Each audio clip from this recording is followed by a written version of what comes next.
بسم الله الرحمن الرحيم. نحمده ونصلي ونسلم على رسوله الكريم أما بعد. وآخرون يضربون في الأرض يبتغون من فضل الله صدق اللہ مولانا العظیم. عزیز طلبہ کرام، آج سبق نمبر 139 میں ہم کتاب المضاربت کو شروع کر رہے ہیں. مضاربت کا مفہوم اور اس کی شرائط، اس سے متعلق آج انشاءاللہ بات کریں گے. مضاربت کسے کہتے ہیں؟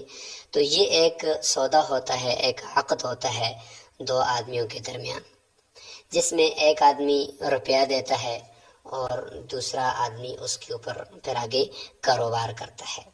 اس کا مفہوم آپ سامنے ملاحظہ کر لیں. یہ مضاربت ضرب فی الارض سے مشتق ہے.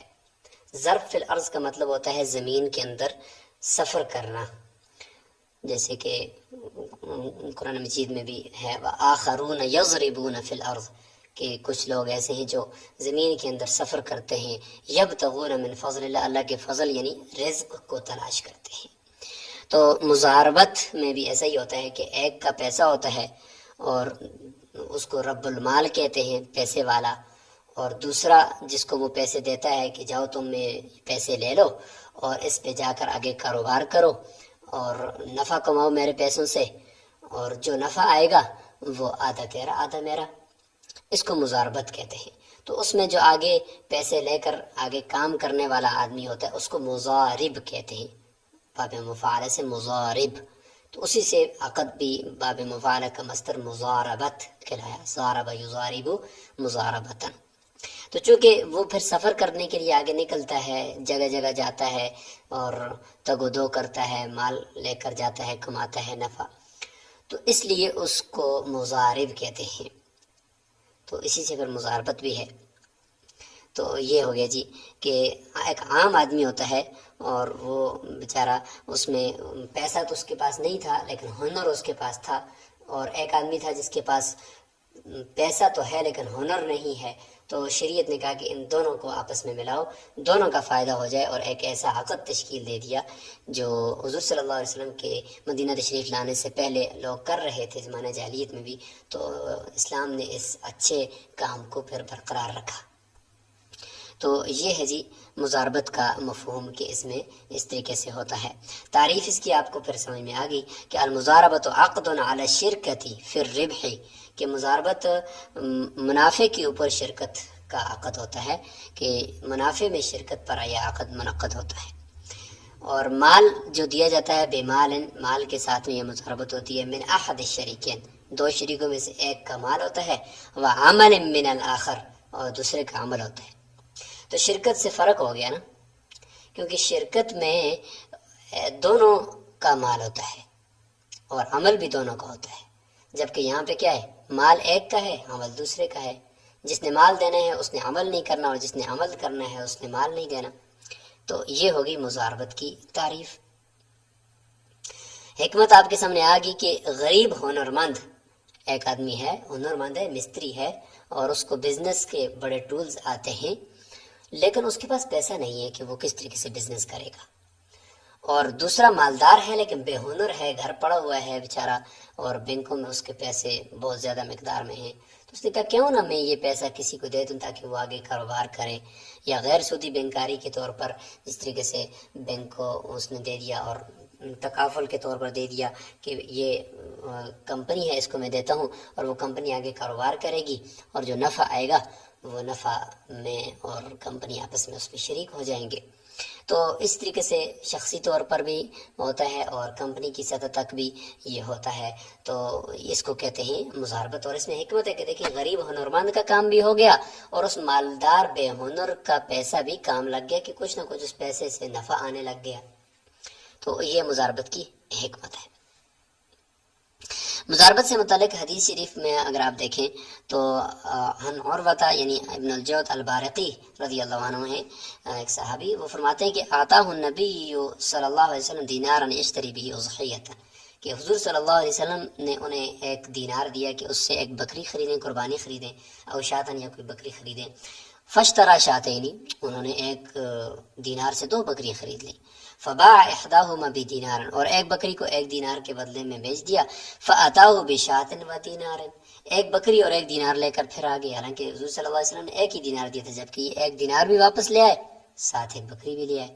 تو حضور صلی اللہ علیہ وسلم نے ان کے لیے برکت کی دعا کی کہ فدعا لہ بالبرکہ فی بیعہ، تو حضور صلی اللہ علیہ وسلم نے ان کے لیے برکت کی دعا کی کہ دیکھیں اس کو میں نے پیسے دیے تو اس نے آگے جا کر کاروبار کیا، 1 بکری لی، پھر اس کو بیچا، اور پھر اس کے بعد 2 بکریاں ہو گئی، اور اس کے بعد 2 بکریاں بیچی، ان میں سے 1 بکری بیچ دی، 1 دینار لے آیا، تو وہ دیکھیں مطلب یہ ہے کہ آگے جا کر نفع اس نے کمایا ہے۔ تو اللہ کے نبی نے ان کے لیے دعا کی، تو فرماتے ہیں کہ فکان لو اشترى ترابا لا رابح فیہ، کہ اس کے بعد جب وہ مٹی بھی اگر وہ خریدتا نا تو اس میں بھی اللہ تعالیٰ اس کو نفع دے دیتے تھے۔ تو اس سے مضاربت کا پتہ چلتا ہے کہ حضور صلی اللہ علیہ وسلم نے خود ایک بندے کو پیسے دیے کہ جا کر اس میں آگے کاروبار کرو اور خریداری کرو اور پھر اس کو فروخت کرو۔ اچھا، مضاربت کا یہ جو عقد ہے اس کی شرائط کیا ہوں گی؟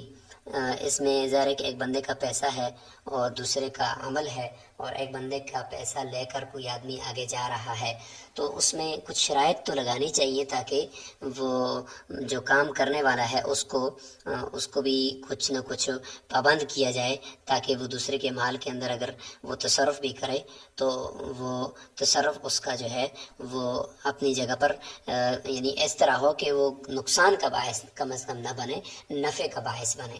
تو شرائط ذکر کرنی پڑیں گی۔ تو سب سے پہلی شرط ذکر کر دیتے ہیں، وہ ہے جی کہ رأس المال جو ہو وہ کرنسی کی شکل میں ہونا چاہیے۔ ظاہر ہے کہ مضارب آگے جائے گا، کاروبار کرے گا، تو کاروبار کرنسی کے ساتھ ہوتا ہے۔ کسی اور چیز کو اگر آپ دیتے ہو، کوئی زمین یا کوئی پلاٹ، اس میں مضاربت تو نہیں ہو سکتی نا، اس میں تو چیز بیچنی ہے، تو وہ تو پھر آپ اس کا وہ تو آپ کا پھر وکیل ہے بیچنے کے لیے۔ تو پیسے دیں آپ اس کو، کوئی کرنسی دیں تاکہ وہ اس سے کوئی جا کر مال خریدے اور پھر نفع کمائے۔ دوسری شرط یہ ہے کہ رأس المال عین ہونا چاہیے، دین نہیں ہونا چاہیے۔ کسی کے اوپر قرضہ ہے اور آپ کسی کو کہہ رہے ہیں کہ جائیں وہ قرضہ میرا وصول کریں، اور پھر وہاں سے جا کر تو ظاہر ہے کہ ہو سکتا ہے کہ وہ وکیل، آپ اس کو تو وکیل بالقبض بنا رہے ہیں کہ جا کر میرا قرض کا وصول کرو، تو ہو سکتا ہے وہ وصول ہی نہ کر سکے یا اس کو دے ہی نہ، تو یہ عقد تو ٹھیک نہیں ہے۔ اس لیے عین چیز اس کے ہاتھ میں تھمانی پڑے گی۔ اور تیسری بنیادی شرط یہ آ گئی کہ رأس المال مضارب کے قبضے میں لیا جائے، یہ نہیں کہ رب المال نے اپنے پاس رکھا ہوا کہتے ہیں کہ اچھا ٹھیک ہے آپ کے ساتھ میں کرتا ہوں، لیکن یہ کہ میرا مال فی الحال میرے پاس پڑا رہے گا، تو کس طریقے سے پھر وہ آگے جا کر مضاربت کرے گا، نفع کمائے گا۔ اور چوتھی شرط یہ کہ منافع فیصدی تناسب سے طے کیا جائے، یہ نہ کہ ہے رب المال مال والا کہ میرا بس 10,000 روپیہ ہے نفع میں، باقی آپ کا، یہ غلط بات ہے، یہ ٹھیک نہیں ہے۔ یہ فیصدی طے ہوگا کہ اتنے % میرا ہے، اتنے % آپ کا ہے۔ پانچویں شرط یہ کہ ہر شریک کا حصہ عقد کے وقت یہ متعین ہونا چاہیے، عقد کے وقت متعین ہونا چاہیے کہ بھئی آج ہم سودا کرتے ہیں اور فلاں تاریخ کو ہم نے حساب کرنا ہے، اور اس وقت تک تم مال لاتے جاؤ، فروخت کرتے جاؤ، آگے پیچھے کرتے جاؤ، اصل مال یہ 1,00,000 روپے ہے، اور 6 مہینے بعد ہم حساب کریں گے مثال کے طور پر، تو 6 مہینے کے بعد ہم حساب کریں گے، دیکھیں گے کہ یہ آپ کے پاس ٹوٹل جو مال پڑا ہوگا کرنسی کی شکل میں جتنا بھی ہوگا 1,00,000 روپے کو الگ کر دیں گے، باقی جتنا ہوگا وہ نفع ہوگا۔ تو اس نفع کو چاہے پھر ہم اسی وقت سارا تقسیم کر دیں، یا یہ کہ ہماری طرف سے کچھ طے ہو کہ بھئی نفع کو بھی، اتنے نفع کو بھی ہم بھی اور آپ بھی دوبارہ کاروبار میں لگائیں گے، تو کچھ بھی ہو لیکن یہ کہ 6 مہینے بعد انشاءاللہ حساب ہوگا۔ تو عقد کے وقت ہی طے کر دیں کہ اتنا آپ کا ہوگا، اتنا 50% آپ کا، 50% میرا، 60% میرا، 40% آپ کا، یہ طے ہونا چاہیے۔ اور چھٹی شرط یہ ہے کہ مضارب کا حصہ صرف نفع سے ہوگا، یہ نہیں کہے گا مضارب کے اچھا اصل مال میں سے بھی میرا حصہ ہونا چاہیے، یا نفع ہوا ہی نہیں ہے اور مضارب کہے کہ اچھا میں نے کام تو بہت کیا، نفع نہیں ہوا، لہذا مجھے اپنے اصل مال میں سے، رأس المال میں سے بھی کچھ دے دو، تو ایسا نہیں ہوگا۔ تو یہاں پہ یاد رکھیں جو پیسے والا ہوتا ہے یعنی مالک ہوتا ہے اس کو رب المال کہتے ہیں، اور جو آگے جا کر کاروبار کرتا ہے اس کو مضارب کہتے ہیں، اور جو پیسہ دیتا ہے وہ اس کو رأس المال کہتے ہیں۔ تو یہ ہو گئی جی شرائط آپ کے سامنے آ گئی۔ اب مضاربت کا حکم بھی دیکھ لیتے ہیں۔ تو حکم اس کا بڑا دلچسپ ہے، حکم اس وجہ سے دلچسپ ہے کہ اس میں اگر آپ دیکھیں تو حکم کی کچھ اقسام بن رہی ہیں۔ سب سے پہلی قسم یہ بن رہی ہے کہ یہ مضاربت سب سے پہلے امانت ہوتی ہے، اس کے اوپر امانت والے سارے احکامات لگ رہے ہوتے ہیں۔ کس طرح کہ جب شروع میں مضاربت کے اندر رب المال اپنا مال جو ہے وہ مضارب کو دیتا ہے، تو مضارب کے پاس وہ مال جب تک اس نے تصرف اس میں نہیں کیا تو اس وقت تک وہ مال اس کے پاس امانت ہوتا ہے۔ تو شروع میں سب سے پہلے مضاربت کا حکم یہ کہ یہ امانت ہے۔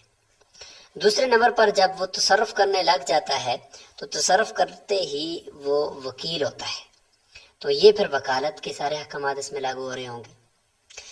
جب وہ نفع کما لیتا ہے تصرف کر کے تو پھر نفع میں وہ شریک ہوتا ہے، تو شرکت والے سارے احکامات جو ابھی ہم نے پڑھ لیے کہ وہ نفع میں پورے کا پورا شریک ہوتا ہے۔ اور کسی وجہ سے مضاربت فاسد ہو جائے، کوئی شرط نہ پائی گئی، جو پچھلی ابھی ہم نے شرطیں پڑھی، اس کی وجہ سے جب مضاربت فاسد ہوگی تو اگلے بندے نے ظاہر ہے گوئے کہ وہ آپ کا مزدور ہے، مضارب آپ مزدور ہے، وہ گئے کہ اجیر ہے، تو یہ اجارے کے سارے احکامات لاگو ہوں گے کہ وہ اپنی مزدوری لے گا جتنے دن اس نے آپ کے کاموں میں صرف کیے، آپ کے مال کو لے کر آگے گیا۔ اور ابھی ہم نے کہا کہ اس کے پاس جو مال ہوتا ہے وہ امانت ہوتی ہے، اگر اس نے اس امانت میں خود جان بوجھ کر خیانت کر دی، چوری کر لی، کچھ مال کھا لیا، تو یہ غصب ہو گیا، اس نے گویا کہ اس نے یہ ڈاکو ہے، یہ غاصب ہے، غاصب کہ چھین کر جھپٹ کر جو لینے والا ہوتا ہے اس کے حکم میں ہو گیا کہ اس نے خیانت کر دی ہے، اور اس کا پھر حکم یہ ہوگا کہ پھر وہ ضامن ہوگا اس مال کا جو اس سے ہلاک ہوا ہے۔ تو یہ ہو گیا جی مضاربت کا حکم، اور حکم بھی 5 قسموں پر مشتمل ہے۔ تو یہ آپ مضاربت سے متعلق آج یہ ساری چیزیں سمجھ چکے۔ اب ہم جو کتاب پڑھیں گے، کتاب کے اندر جو کتاب المضاربت پڑھیں گے، اس کی ہم کر لیتے ہیں کچھ خلاصہ بیان کر لیتے ہیں۔ تو اس کے خلاصے میں اگر آپ دیکھیں تو آپ کو یہاں پہ تقریباً 7 چیزیں نظر آ رہی ہیں جو ہم اس کے خلاصے میں پڑھیں گے۔ سب سے پہلی چیز ہے التعریف، مضاربت کی تعریف ہم کر رہے ہوں گے، تو یہ سب سے پہلی چیز ہوگی۔ اور دوسرے نمبر پر ہم کریں گے مضاربت کی شرائط بیان کریں گے کتاب کے اندر، اور تیسری ہوگی انواع المضاربت، مضاربت کی کچھ قسمیں ہیں وہ ذکر کی جائیں گی، اور چوتھے نمبر پر ما یجوز للمضارب و ما لا یجوز، مضارب کو کیا کیا اختیارات دیے جاتے ہیں رب المال کی طرف سے، کیا کیا کام وہ کر سکتا ہے، کیا کیا نہیں کر سکتا، ان کا ذکر ہوگا۔ پانچویں نمبر پر احکام المضارب الذی یضارب، یعنی وہ مضارب جو آگے مال کو مضاربت پر دیتا ہے، خود بھی مضاربت پر لیا، آگے بھی مضاربت پر دے رہا ہے، اس کے احکامات شروع ہو جائیں گے۔ چھٹے نمبر پر ہم بات کریں گے کہ مضاربت باطل بھی ہوتی ہے چند چیزوں سے، المضاربۃ تبطل بثلاث، 3 چیزوں سے مضاربت باطل بھی ہو جاتی ہے۔ اور 7ویں نمبر پر بات کریں گے ہلاک و مال المضاربت، مضاربت کا جو مال ہے وہ ہلاک ہو جائے تو اس کے کیا حکم ہوگا، وہ تفصیل ہوگی۔ اور آخر میں ہم خاتمۃ الباب میں کچھ متفرق مسائل کچھ ذکر کر دیں گے۔ تو یہ ہے جی کتاب المضاربت۔ انشاءاللہ سبق نمبر 140 کے اندر باقاعدہ ہم کتاب سے دیکھیں گے کہ یہ مضاربت کے احکامات کیا ہیں۔ تو آج ہم نے جو چیز پڑھی ہے اس کو آپ نے اچھی طریقے سے یاد رکھنا ہے کہ مضاربت کی حکمت اور مفہوم کیا ہے، سوال نمبر 1۔ سوال نمبر 2، مضاربت کی شرائط بیان کریں۔ سوال نمبر 3، مضاربت کے حکم کی اقسام بیان کریں۔ السلام علیکم ورحمۃ اللہ وبرکاتہ۔